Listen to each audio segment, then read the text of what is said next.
తరుణి కొరకు తపసివి ఆ తల్లి తప ఫలమవు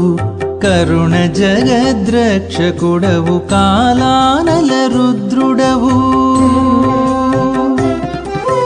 తరుణి కొరకు తపసివి ఆ తల్లి తప ఫలమవు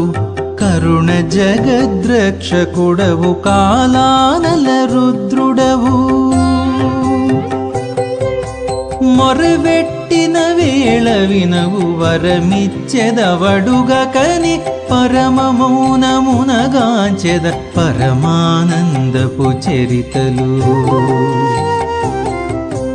మొరవెట్టిన వేళ వినవు వరమిచ్చెదవడుగకని పరమ మౌనమునగాంచెద పరమానందపు చరితలు